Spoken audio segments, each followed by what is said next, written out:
Bonjour à tous, j'espère que vous allez bien. Je suis contente de vous retrouver aujourd'hui pour un nouvel update lecture.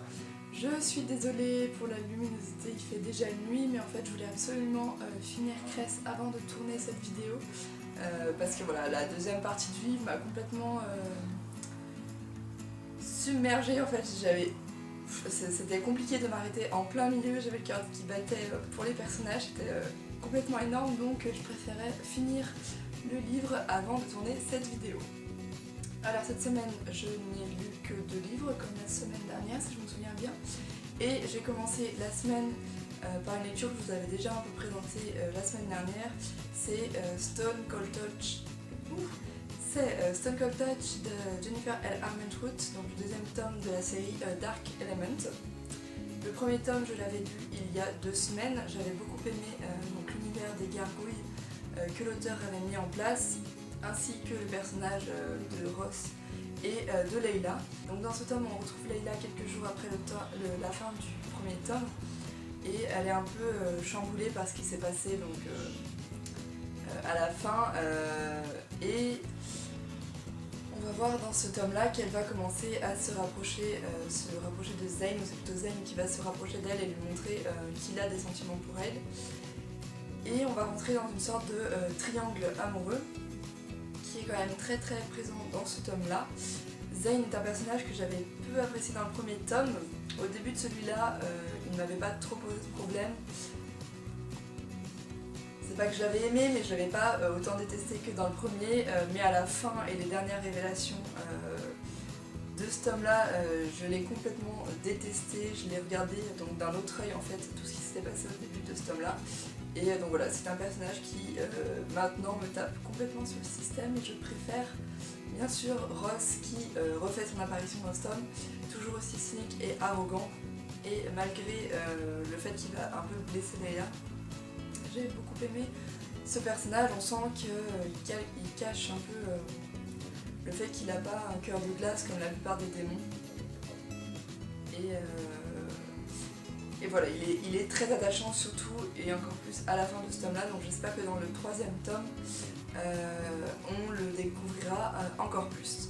Ce que j'ai beaucoup aimé dans ce tome-là, c'est surtout l'intrigue autour des Warden et des démons, et surtout de Layla, parce qu'on va avoir des choses étranges qui vont se passer à l'école de Layla, et donc dans ce tome, elle va chercher à savoir ce qui se passe tout au long des pages, et même s'il y a certains événements que j'ai vu venir, il y en a d'autres dont l'auteur m'a fait douter jusqu'aux dernières pages, donc c'est ce que j'ai beaucoup aimé dans ce tome-là.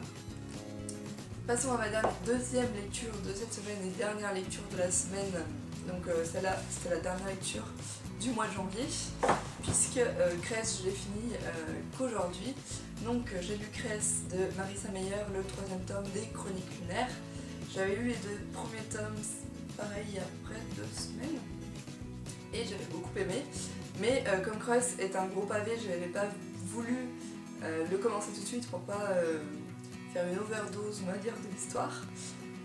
Et je suis très contente de l'avoir commencé maintenant, parce que pour l'avoir commencé en vendredi, je l'ai complètement dévoré, en particulier la 2e partie du livre. Donc dans ce tome-là, on va retrouver bien sûr Cinder, Thorn, Kai, Scarlett et Lou, mais on va aussi faire la connaissance de Cress, qu'on aperçoit dans le premier tome, donc qui est une lunaire enfermée dans un satellite depuis plus de 7 ans, et donc c'est la programmeuse qui espionne les terriens pour le compte des lunaires. Et j'ai beaucoup aimé ce personnage. Elle est naïve parce que bien sûr elle n'a jamais eu vraiment de relation sociale avec d'autres personnes, donc quand elle va découvrir la Terre, quand elle va commencer à discuter avec Thorn, à vivre des choses avec lui, on va dire, elle est complètement naïve sur tout, et elle va se laisser berner vers certaines choses, mais elle a une innocence que voilà, j'ai beaucoup aimé dans ce personnage. J'ai beaucoup aimé son interaction avec Thorn, qu'on découvre bien plus dans ce tome-là que dans le 2e tome, et qui nous montre que même s'il ne veut pas le laisser paraître, il a quand même une petite once de héros en lui. Bien sûr, on a toujours Scarlett et Lou dans ce tome-là, donc les personnages que j'avais beaucoup aimés dans le deuxième tome. Mais Cinder, que j'avais trouvé qu'on voyait moins dans le deuxième tome, va être un peu plus au cœur de l'action dans celui-ci. Et de nouveau, j'ai retrouvé beaucoup d'affinité avec ce personnage. Voilà, j'ai beaucoup aimé tout ce qu'elle fait dans ce tome-là. Et je suis pressée de découvrir la suite de ses aventures et des aventures de tous les personnages dans le prochain tome. Et que dire? À partir du milieu du livre, j'ai eu le cœur qui battait pour ce qui arrivait au personnage en fait dans toute la deuxième partie, donc ce qui fait à peu près plus de 300 pages. On suit, on va dire qu'il y a beaucoup de suspense dans cette partie du livre et j'ai été complètement happée par l'histoire, happée par tout ce que les personnages vivent. J'avais envie de savoir s'ils allaient arriver à leur but, s'ils allaient arriver à mettre leur mission à exécution.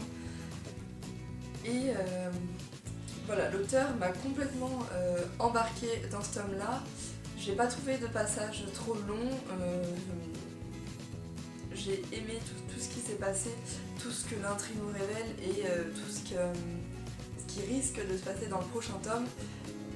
Et je pense que l'attente pour le prochain tome va être dure. Est-ce que je vais pas me l'acheter en anglais quand il va sortir plutôt qu'attendre la version française? Je me pose vraiment la question parce que même si j'ai commencé la série en français, je pense que l'attente pour la traduction risque d'être longue si elle n'est pas faite tout de suite.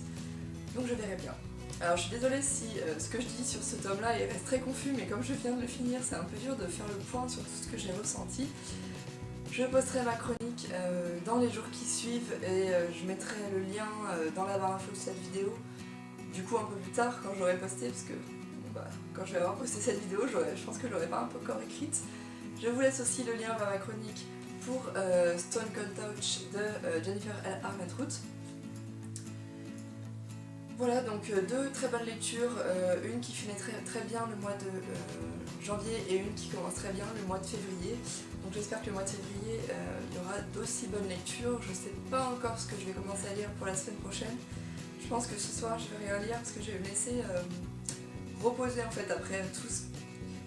Voilà, après ce tome-là, ça va être difficile de me replonger dans autre chose, donc je vais attendre et pas me replonger dans quelque chose tout de suite.